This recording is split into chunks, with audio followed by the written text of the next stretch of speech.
C'est un décret qui émane du dicastère pour les laïcs, la famille et la vie, et qui en charge en fait l'accompagnement des différentes associations de fidèles.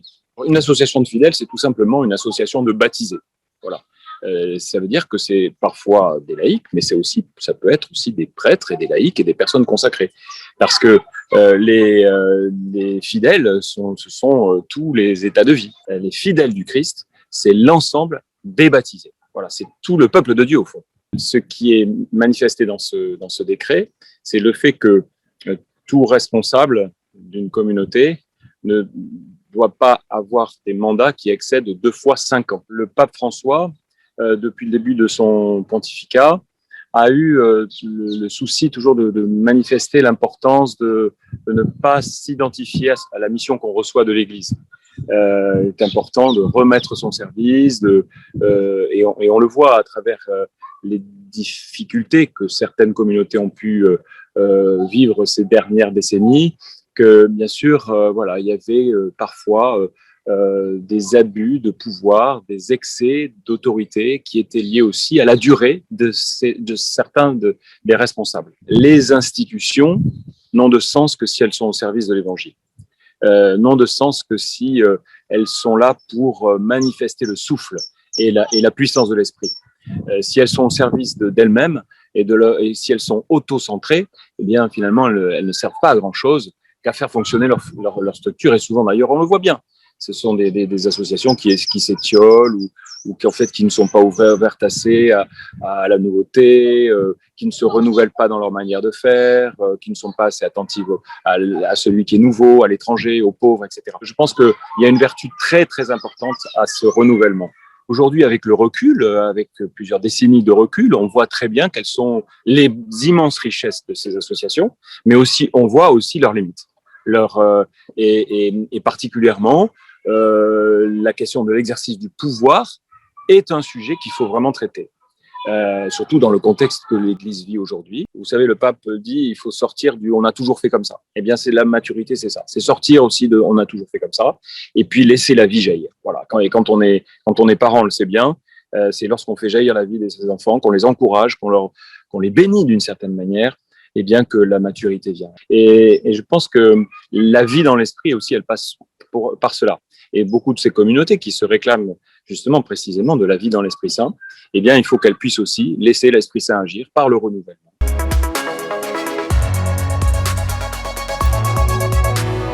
Je pense que évidemment, cela va impliquer que certaines associations revoient, et bien sûr, je suis certain qu'il leur sera laissé le temps qu'il faut, mais en même temps, il y a une exigence qui est rappelée. Maintenant, il faut revoir tout cela. Et moi, j'ai vu vraiment que le dicastère pour les laïcs a accompagné avec beaucoup d'attention, autant que d'exigence et de bienveillance, ce processus qui va être demandé forcément aux communautés soit qui rédigent leur statut aujourd'hui, et moi j'en connais quelques-unes, hein, soit qui ont rédigé leur statut auparavant.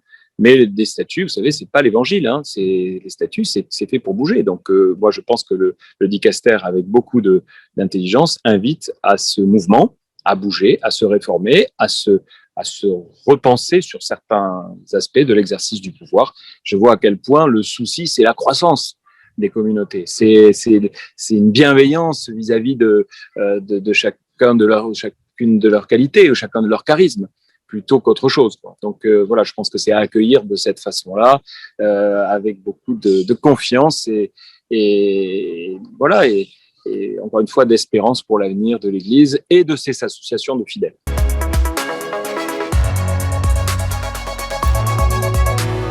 Ce décret a une vertu qui est de nous interpeller les uns les autres dans notre manière de servir l'Église.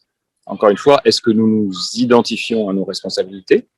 Est-ce que nous nous croyons irremplaçables, ce qui nous rend irresponsables, et est-ce que nous croyons que justement le fait de laisser la main, de laisser la place peut aussi oxygéner la vie de l'Église, quelle que soit notre mission. Bien sûr que là, on s'adresse à des responsabilités canoniques, à des charges canoniques. Mais je crois que cette question doit interpeller chacun d'entre nous qui sommes au service de l'Église. Voilà. Parce qu'il s'agit de faire monter des jeunes, parce qu'il s'agit d'être attentif à de nouvelles idées, à de nouvelles personnes que l'Esprit Saint suscite. Parfois, on peut, lorsqu'on est dans une durée trop longue par rapport à un mandat, eh bien, parfois avoir des travers, avoir des préférences, avoir des idées fixes ou que sais-je. Et bien justement, le renouvellement de la responsabilité et des responsables dans une association permet de passer au-dessus de tout ça et d'avoir une belle perspective évangélique au service de la mission. Je trouve que c'est très sain, d'abord pour le monde d'aujourd'hui, parce que l'Église aussi est appelée à être prophète dans la société d'aujourd'hui, parce qu'on voit aussi beaucoup d'élus, de gens qui ont le pouvoir dans notre société, qui s'accrochent aussi à leur pouvoir. Il n'y a pas que dans les associations de fidèles, hein, il faut quand même bien le dire. Mais justement, l'Église invite les associations de fidèles, en tant que, avec ce charisme prophétique, à montrer l'exemple. C'est-à-dire que voilà, on ne s'identifie pas à la mission qui nous est confiée et on a confiance dans l'avenir. Voilà. Et ça, je pense que si la société s'inspire de cela, et notamment tous ceux qui sont élus dans la société, je pense que ça pourra faire avancer pas mal les choses.